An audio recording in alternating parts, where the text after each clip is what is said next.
네, 비가 오는 날씨에 이렇게 더 많이 나오셨는데요. 너무 잘 나오셨습니다. 우리 옆에 오신 분 한번 반갑게 인사하실까요? 잘하셨습니다. 축복합니다.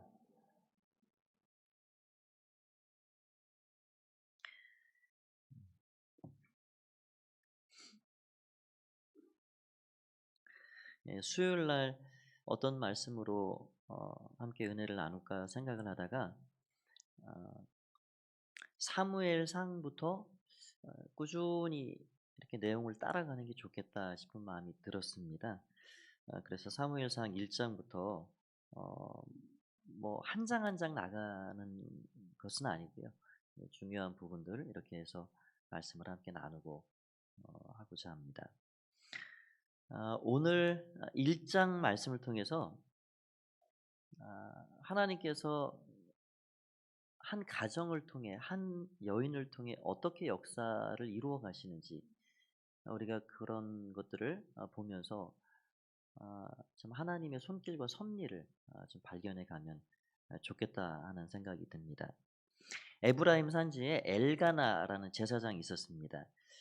그에게 두 아내가 있었는데 첫째는 한나요, 둘째는 분인나였습니다. 그런데 둘째 부인 분인나에게는 자식이 있는데 에, 첫째 부인 한나에게는 자식이 없는 상황이 됐죠. 그 일이 오랫동안 지속이 된 것 같습니다. 그래서 그렇게 오래 지속이 되다 보니까 마치 이 첫째 부인이 이렇게 뭐 참 굉장히 이 멸시받고 조롱을 받고 굉장히 소외감을 느끼는 마음에 상처가 가득한 그런 상황이 됐습니다. 그러니까 심히 조롱했다. 그래서 그게 크게 한나가 이 격동하게 되었다. 여기 6 절에 그렇게 표현이 돼 있습니다. 그래서 한나가 그런 상황 가운데 이 남편 이 엘가나의 사랑을 더 많이 받고 살았지만 그 남편의 사랑이 자신의 원통함을 다 해소해 주지 못하는 그런 상황이 됐습니다. "당신은 내게 10 아들보다 낫소." 뭐 그게 전혀 위로가 되지 않는 겁니다. 왜 하나님께서 내게 이런 일을 주시는가? 이 원통함을 하나님도 잘 아실 텐데 언제까지 하나님께서 나에게 이런 고통을 더하실까? 그 마음에 아주 무거움을 가지고 어느 해 이제 여호와의 전에 올라가 예배하러 간 그때에 하나님 앞에 그 마음의 온통함을 심히 이렇게 통곡하는 마음으로 그렇게 기도를 올려 드렸습니다. 그가 그녀가 택한 것은 기도였죠. 그 마음의 무거운 그 아픔을 그 분인나에게 바로 쏴붙이거나 그렇게 하지 않고 기도를 선택했습니다.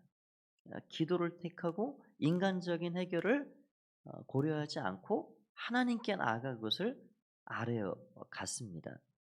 한나의 기도가 어떠했는가 여기 12절 말씀을 보면 그렇게 되어 있습니다. 여기 그가 여호와 앞에 오래 기도하는 동안에 엘리가 그 입을 주목하매 성경에 기도하는 기도의 사람들의 모습이 많이 나오는데 오래 기도했다. 그 표현은 여기 한나의 기도가 유일합니다. 오래 기도했다. 오래 기도했다라는 게 어떤 의미일까요? 뭐 1 시간, 2 시간, 3 시간 시간적으로도 어떤 의미를 담고 있겠죠, 기본적으로.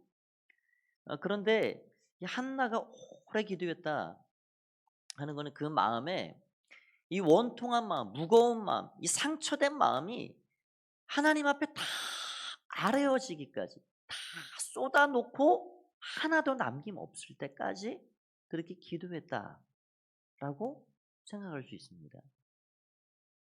그러니까 기도의 최종 목적지는 뭐냐? 샬롬입니다. 샬롬.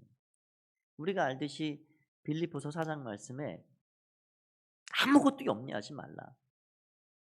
염려거리가 많은 세상을 살아가고 염려가 많지만 아무것도 염려하지 말고 다만 모든 일을 감사함으로 기도와 간구로 하나님께 아뢰라.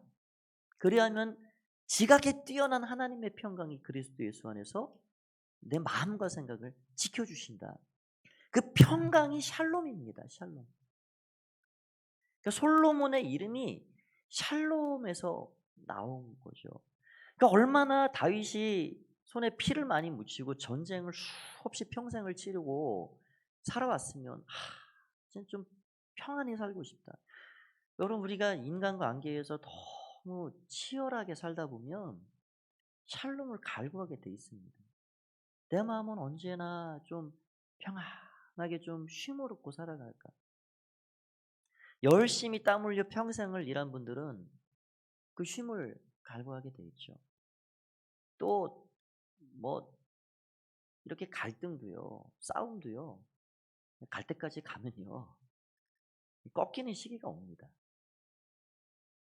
그 평안이 그리운 거예요. 내 인생을 이렇게 이런데 언제까지 소진하고 살아갈 것인가. 샬롬이 그리운 거예요. 샬롬이. 그러니까 우리 마음에 하나님께서 그 샬롬이라는 평강이라는 선물을 주시기를 원하는데, 그 샬롬의 평강을 우리가 모든 것을 아뢰며 기도하며 나아갈 때 그것을 맡아주시는 하나님이 결국 우리에게 선물로 그것을 주신다는 거예요. 그래서 한나가 오래 기도했다. 한나의 기도를 생각하면 참 기도의 이 모습이 좀 특이합니다. 오늘 엘리가 이렇게 보니까 술 취한 사람 같이 그를 봤습니다. 그러니까 말로는 뭔가 중얼중얼하는 것 같은데 소리는 안 나는 거예요. 아주 이렇게 기도한 사람은 성경에 별로 찾아보기가 어렵습니다. 그러니까 이게 마음의 간절함을 담아서 기도하는데 이 소리를 내지 않고 그냥 막 애절하게 간절하게 그래 담아 기도하는 모습을 보게 됩니다. 성경에는 기도하는 기도의 사람들의 모습이 다양합니다. 엘리야 같은 사람은 머리를 이 무릎 사이에 완전히 그냥 쳐박고 그렇게 기도를 했죠. 느헤미야 같은 사람은 완전 부복의 자세입니다. 부복.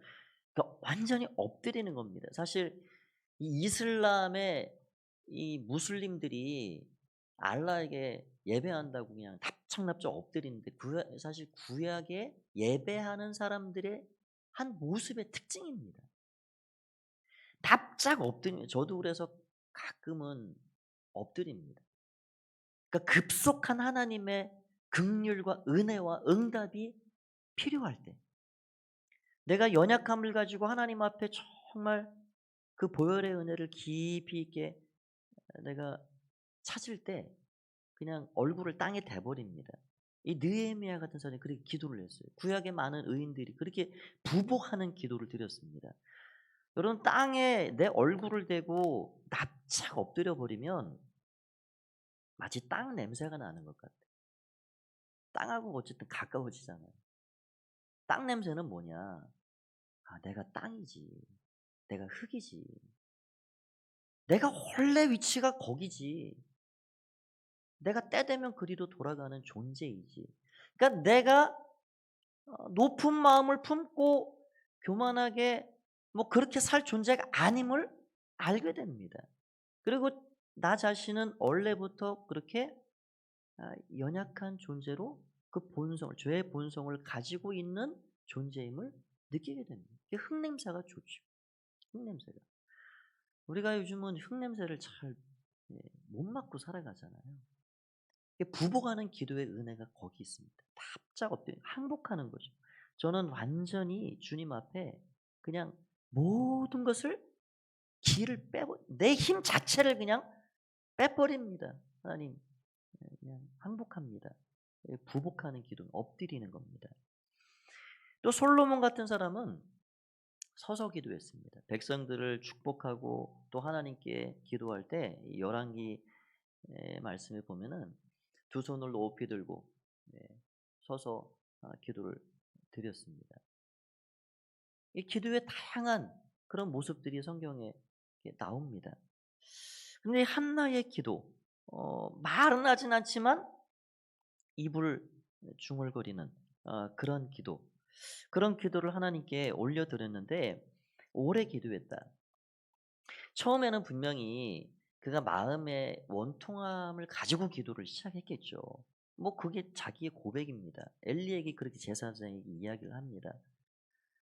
그런데 그 기도를 뭐 기도 시간 내내 2시간을 기도했다 그러면 오래 했다니까 내내 하나님 아들 주세요, 아들 주세요 그렇게만 기도했을까요? 그거는 아니라고 생각합니다. 처음에 그렇게 내 기도의 원통한 제목을 가지고 기도를 들어갔더라도 시작을 했더라도 이 기도 가운데 성령의 인도하심을 받아가지고 기도의 깊은 자리로 들어간 거죠. 시대를 보게 됐습니다. 얼마나 어두운 시대인가. 이 지금 한나가 살고 있는 이 사무엘이 태어나기 직전의 이 시대는 사사기의 시대입니다. 사사기 마렵이죠. 우리가 사사기를 잘 알듯이 뭐 왕도 없고 율법도 없고 내 멋대로 자기 소견에 옳은 대로 살아가는 영적인 암흑기입니다. 그러니까 그러한 영적인 암흑기에 지도자들도 믿음으로 서지 못하고 백성들은 내 하고 싶은 대로 살아가고 그러한 정말 하나님의 율법과 계명과 말씀이 굳게 서지 못한 이 시대를 바라보면서 내 눈물의 이 탄식이 시대를 바라보는 시대의 아픔을 바라보시는 하나님의 탄식으로 아마 그게 섞여갔지 않았을까. 그래서 한나가 왜 그렇게 제가 더 생각을 하냐면 한나가 서원을 합니다. 하나님 아들 주시면 제가 기꺼이 올려드리겠습니다. 그래서 뒤에 이렇게 우리가 읽은 본문에 보면은 하나님께서 아들을 때가 되었을 때 주셨을 때 기꺼이 하나님 앞에 뒤도 안 돌아보고 젖된 이후에 바로 드려버립니다. 아주 엄마의 마음으로는 얼마나 이렇게 매정하고 칼로 자르듯이 이렇게 할 수 있을까? 그래서 오늘 제목이 그러므로 나도 하나님께서 약속을 지키셨기 때문에 저도 지킵니다. 하나님께서 제게 응답하셨기 때문에 저도 하나님의 은혜에 응답하며 삽니다. 이게 한나의 삶과 고백이었습니다. 그러니까 한나가 자식 못 낳아서 막 분인 낳 둘째 부인에게 막 서러움 당하고 모욕받고 그래가지고 내 원통함만 쏟아놓고 그렇게 울다 간 게 아니라 기도의 깊은 자리로 들어가서 하나님의 마음을 읽고 시대를 읽고 하나님의 그 눈물이 무엇인가 이 암흑의 시대를 새롭게 세워가야 할 어떤 사람이 필요한데 하나님이 뜻이 있다면 제게 아들 주시면 제 아들이 그 아들이 됐으면 좋겠습니다. 그런 마음으로 기도하고 기꺼이 하나님 앞에 아들을 올려드리게 된 것입니다. 그래서 한나가 드린 이 기도에 우리도 기도를 늘 하고 하나님 앞에 살아가잖아요. 그래서 몇 가지를 좀 한나가 드린 기도의 모습을 조금 더 생각하면서 우리가 우리의 기도도 더 하나님 앞에 잘 맞춰 나가고 더 깊어지고 하는 그런 시간이 되었으면 좋겠습니다. 한나는 먼저 있는 모습 그대로 고백하며 나갔습니다. 우리의 기도도 마찬가지가 되어야 합니다. 있는 모습 그대로 다 고백하는 거예요. 우리가 도움이 필요할 때 도와달라고, 내게 힘을 달라고, 그렇게 기도하며 나아가야 합니다. 간혹 어떤 분들은 뭐 실제 그런 분들 많이 만나지 못했지만 간혹 그렇게 말하는 분들이 계십니다. 뭐 벼룩도 낯짝이죠. 저도 염치가 없어요. 하면서 더 말씀을 못 드리겠다는 거예요. 기도하고 하나님이 채워주시고 은혜 주시면 또 돌아가서 죄지고. 이게 사실 우리의 삶이 어떻게 보면 그런 반복의 삶인데 그래서 염치가 없다는 거예요. 또 나가서 말씀드리기가 어렵다는 거예요. 여러분 그럼에도 불구하고 우리가 하나님 앞에 있는 모습 그대로 때마다 시마다 나아가길 하나님 원하십니다. 우리에게 100가지 기도의 제목이 있으면 100번 나가는 거예요. 1000가지 기도의 제목이 있으면 1000번 나가는 거예요. 우리가 하나님 앞에 체면 차리려고 하면 우리가 기도하지 못해요.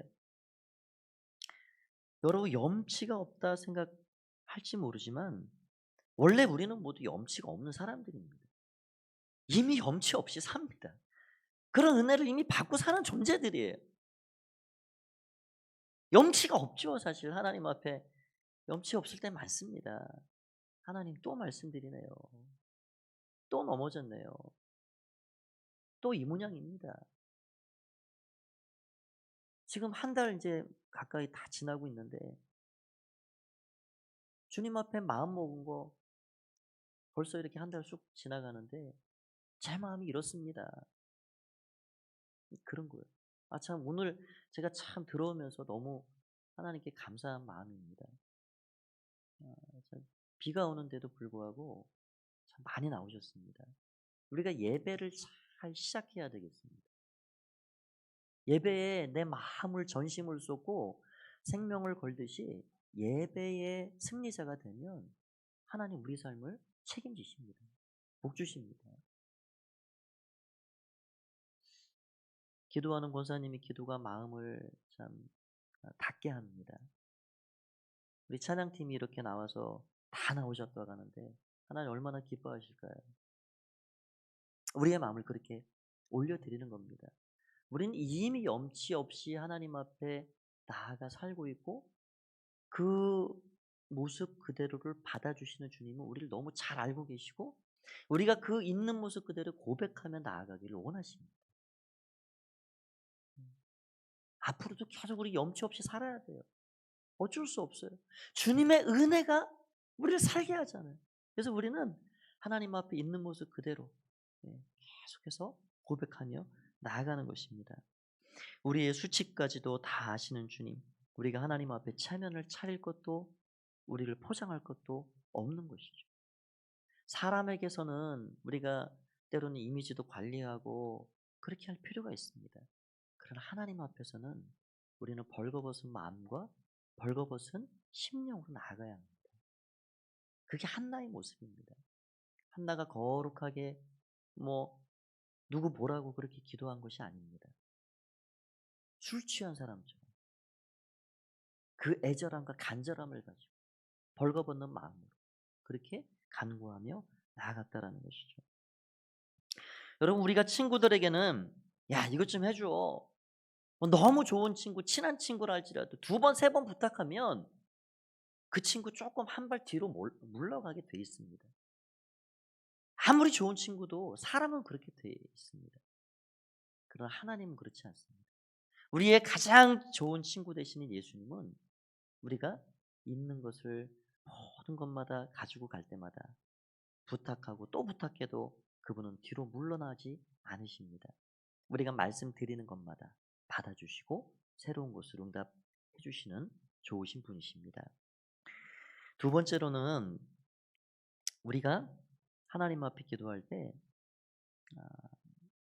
하나님은 내게 가져와라. 그래서 우리가 하나님과 상대하며 살아야 한다. 한나는 하나님과 상대했습니다. 너무나도 중요한 포인트인데요. 한나가 사람과 상대해서 사람과의 관계로 그것을 풀어가려고 했다면 뭐 하나님 은혜를 받을 리도 없고 아들을 낳을 리도 없습니다. 사무엘을 그래서 낳고 이름을 내가 여호와께 그를 구하였다. 그러니까 하나님께서 내 기도를 들으셨다. 하나님이 이 아들을 주셨다라고 사무엘이라 이렇게 이름을 진 것이죠.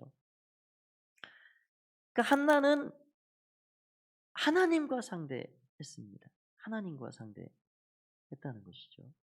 여기 15절 말씀을 한번 보시기 바랍니다. 15절에 이렇게 되어 있습니다. 한나가 대답하여 이르되 내 주여 그렇지 아니하니이다. 나는 마음이 슬픈 여자라. 포도주나 독주를 마신 것이 아니요 여호와 앞에 내 심정을 통한 것뿐이오니.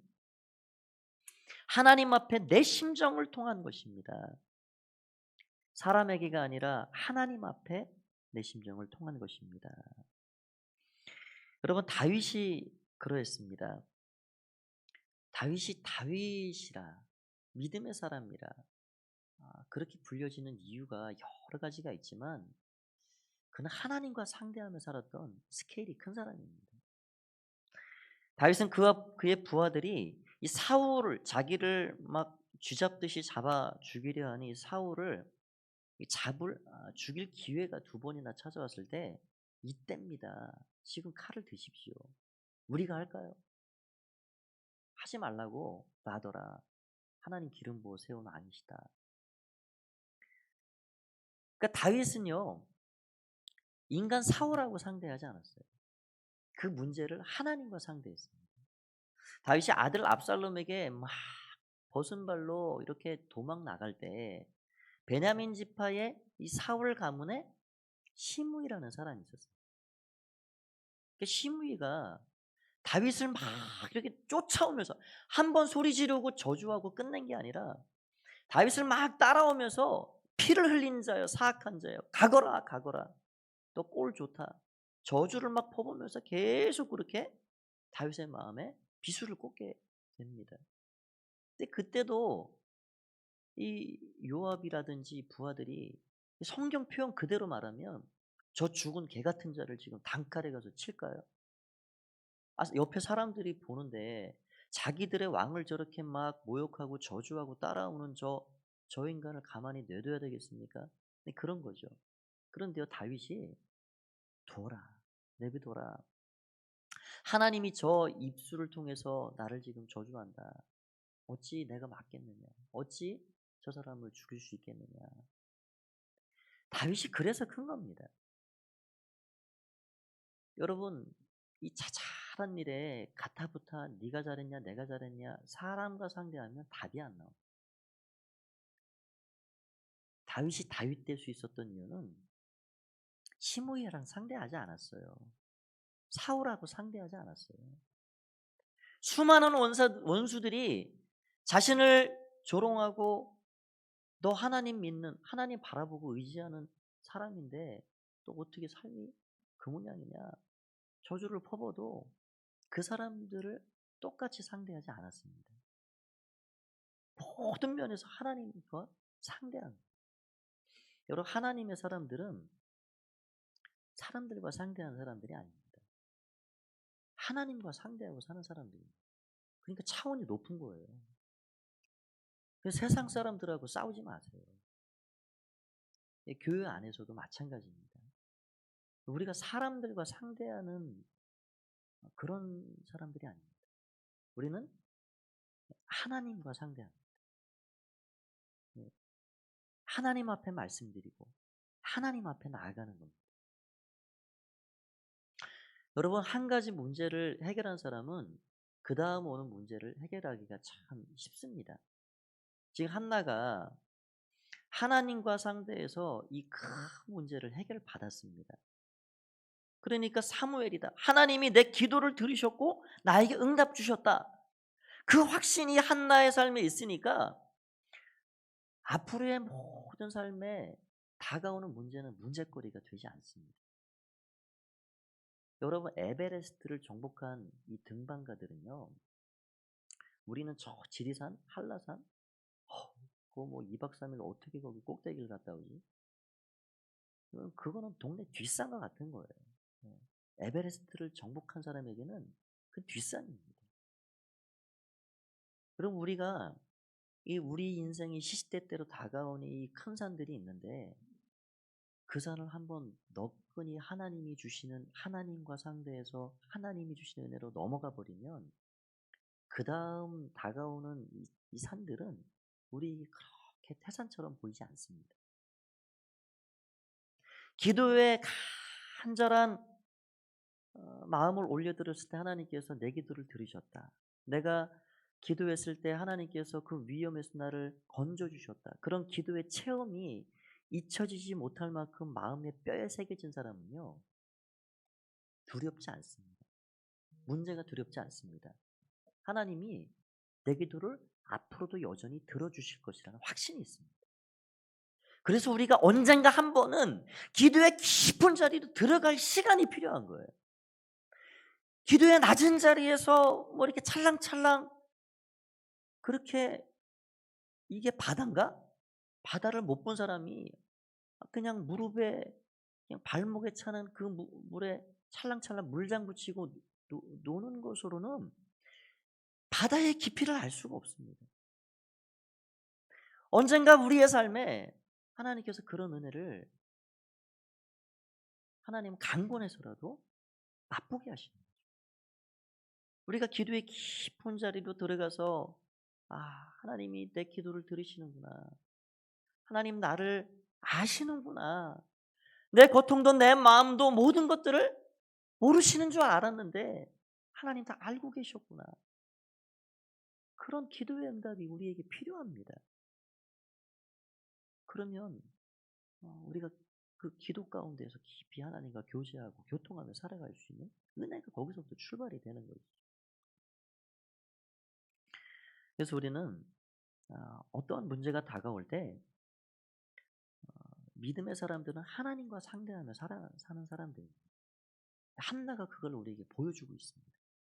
분인 나에게 네가 그럴 수 있어? 네가 첫째야 둘째야? 그렇게 따져 들어가면 답이 안 나옵니다. 하나님께 말씀드립니다. 하나님과 상대하는 거예요. 세 번째로는 우리의 기도는 간절해야 합니다. 여러분 기도를 여러 가지 모양으로 할 수 있습니다. 아까 기도의 여러 다양한 모습들을 말씀드렸듯이 어떤 사람은 소리를 다 질러야 마음이 좀 시원해지는 분들이 계시고요. 어떤 분들은 그냥 이렇게 조곤조곤 말씀드리고 묵상 기도하는 게 더 좋은 분들도 계십니다. 뭐 여러 가지가 있을 수 있는데 그러나 중요한 거는 기도는 간절해야 한다.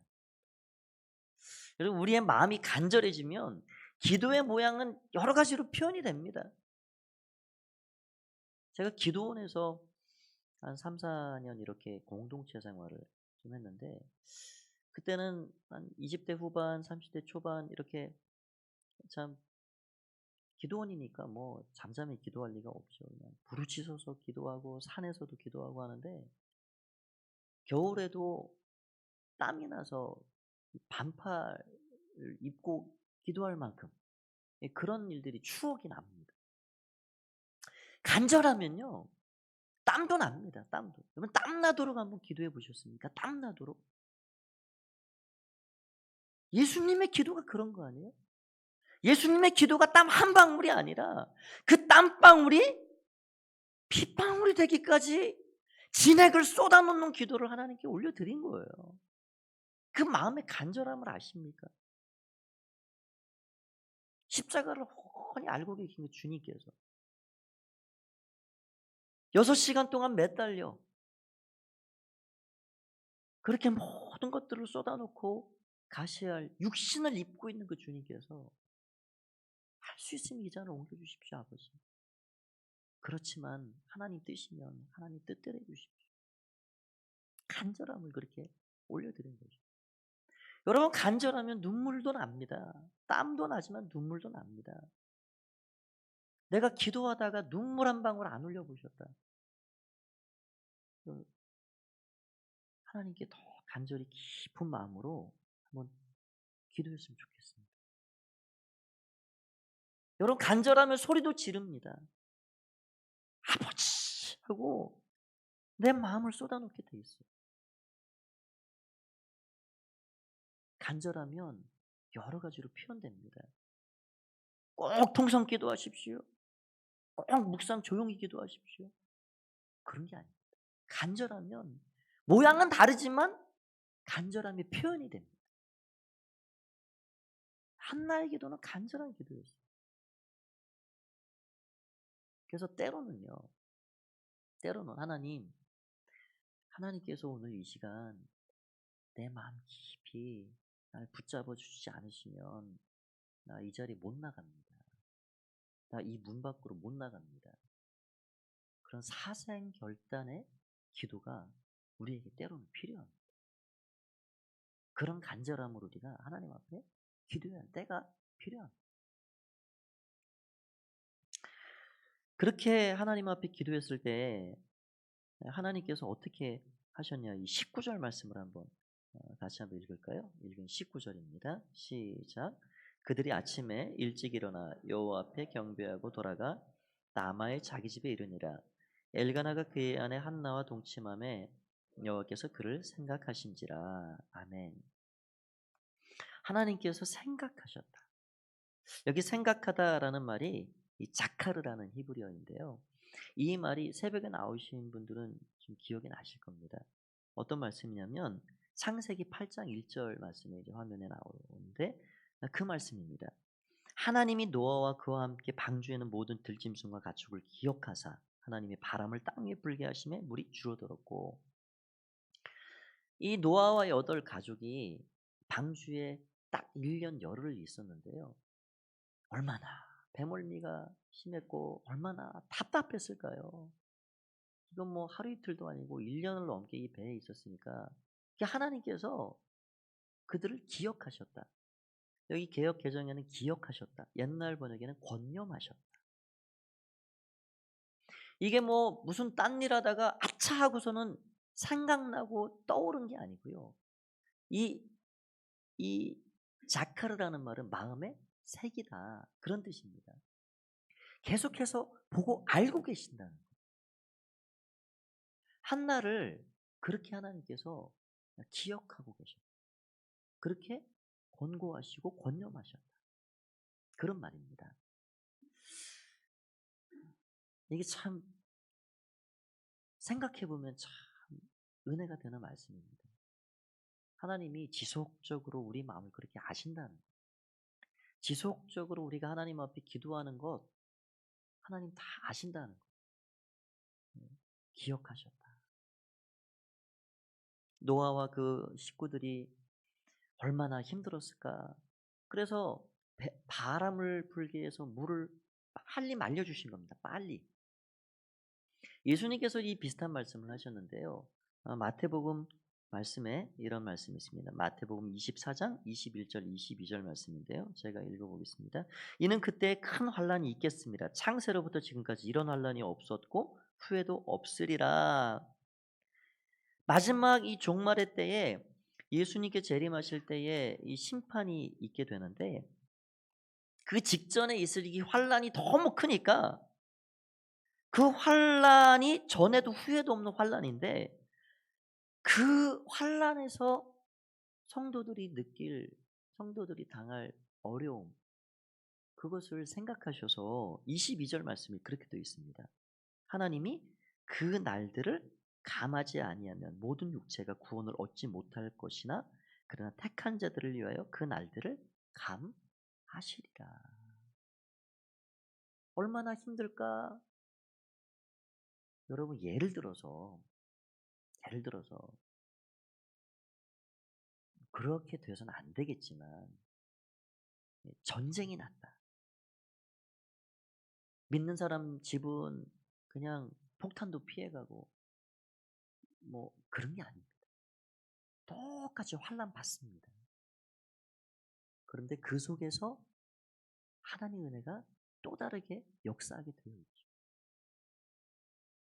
마지막 때에 재림 직전에 있을 그 큰 환난, 육체를 가진 우리 인간들이 얼마나 그 환난이 극심해서 힘들까, 하나님께서 그것을 고려하셔서 그 환난의 날을 감해주겠다.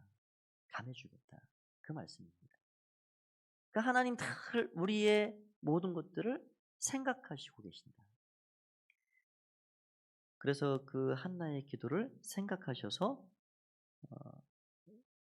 하나님께서 응답 주신 것을 우리는 보게 됩니다. 루터가 그런 말을 했습니다. 우리가 하나님을 아버지라 부르는 순간 하나님은 근심하신다. 하나님의 레이더에 우리의 기도가 딱 올라가면요, 잡히게 되면 하나님께서 그 순간 근심이 시작되신다는 거예요. 우리의 근심 때문에 우리가 아버지라고 기도하면 하나님께서 그때부터 그 근심을 또 안으신다는 거예요. 근심을 또 안으시고 저를 언제 어느 때 어떤 모습으로 저 문제를 해결해 줄까 하나님이 그 고민을 시작하게 되시는 겁니다. 그래서 우리는 남김없이 모든 것들을 우리를 생각하시고 기억하시고 권념하신 하나님 앞에 말씀드리는 거죠. 그게 기도의 은혜입니다. 그런 한나에게 하나님께서 응답을 주시는데 어떤 응답을 주셨냐? 얼굴에 수심을 없게 하셨습니다. 여기 18절 말씀을 한번 읽어보겠습니다. 시작. 이르되 당신의 요종이 당신께 은혜 입기를 원하나이다 하고 가서 먹고 얼굴에 다시는 근심빛이 없더라. 하나님께서 그 마음에 샬롬을 주셨습니다. 얼굴에 수심을 거두어 주셨습니다. 하나님께서 은혜를 주시면 이런 은혜가 있는 거예요. 다윗의 이 삶에도 그런 체험이 있었는데 여기 시편 34편 말씀 한번 빨리 보겠습니다. 5절 6절입니다. 시편 34편 5절 6절. 그들이 주를 앙망하고 광채를 내었으니 그들의 얼굴은 부끄럽지 아니하리로다. 이 곤고한 자가 부르짖음에 여호와께서 들으시고 그의 모든 환난에서 구원하셨도다. 곤고한 마음으로 곤고한 자가 하나님께 부르짖었더니 하나님이 들으셔서 환난에서 구원해 주셨고 내 얼굴을 부끄럽지 않게 내 얼굴에 광채를 입혀주셨다. 그게 은혜입니다. 얼굴에 수심빛을 거두어 주시고 얼굴을 빛나게 만드시는 그게 하나님의 응답이죠. 그렇게 해서 사무엘이 태어나게 되었고 한나가 하나님 앞에 하나님이 주신 은혜에 응답을 하는데 기꺼이 그 사무엘을 하나님의 전에 올려드리는 그 모습을 우리는 보게 됩니다. 오늘 제목이 담겨 있는 말씀인데 28절 말씀을 한번 같이 한번 읽어보겠습니다. 28절입니다. 시작. 그러므로 나도 그를 여호와께 드리되 그의 평생을 여호와께 드리나이다 하고 그가 거기서 여호와께 경배하니라. 사무엘을 이 한나가 젖을 뗄 때에 올려드렸는데 지금은 젖을 뭐 1년 정도밖에 안 먹이지만 저도 어린 시절 생각해 보면 더 많이 먹었던 것 같습니다. 그러니까 예전 우리 어머니들은요, 할머니들은 많이 아이들 뭐 분유라는 것 자체가 없던 시절에 이빨이 이렇게 허옇게 나서도 엄마 젖 물고 이렇게 젖 먹는 아이들이 있었죠. 그러니까 여기 이 사무엘이 몇 세 하나님의 전에 올라갔을까? 보통 한 4세나 5세 정도 되지 않았을까? 그렇게 생각할 수 있습니다. 얼마나 귀한 아들일까요? 그 생이별을 지금 이 한나가 웬만해서는 못 견딜 겁니다. 근데 뒤도 안 돌아보고 어찌 보면 매정할 만큼 그렇게 하나님의 집에 맡겨놓고 내려오는 거예요. 우리에게도 이런 믿음이 필요합니다. 그러므로 나도 하나님이 내 기도를 들으셨고 응답하셔서 이 아들을 하나님이 주셨기 때문에 이 아들 하나님의 것입니다.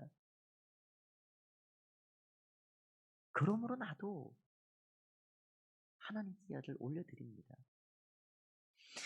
저도 생각해보면 하나님께 이런 약속 저런 약속 많이 드렸던 것 같아요. 하나님 이 기도만 들어주시면 하나님 이 문제가만 해결해 주시면 때로는 그런 조건까지 달아가면서 하나님 앞에 많은 약속들을 드린 것 같습니다. 그런데 돌아보면 지킨 것도 있겠지만 부도낸 게 참 많은 것 같아요. 저만 그러겠습니까? 네, 안 그런 것까지 앉아 계시지만 네, 그런 일들이 있을 겁니다. 우리가 하나님과 나와의 관계를 우리는 너무 때로는 쉽게 생각하고 살지 않는가. 한나의 믿음이 필요합니다. 그러므로 나도 하나님 내게 은혜 주신 그 은혜에 나도 응답하며 살기 원합니다. 그러므로 나도 올려드리겠습니다.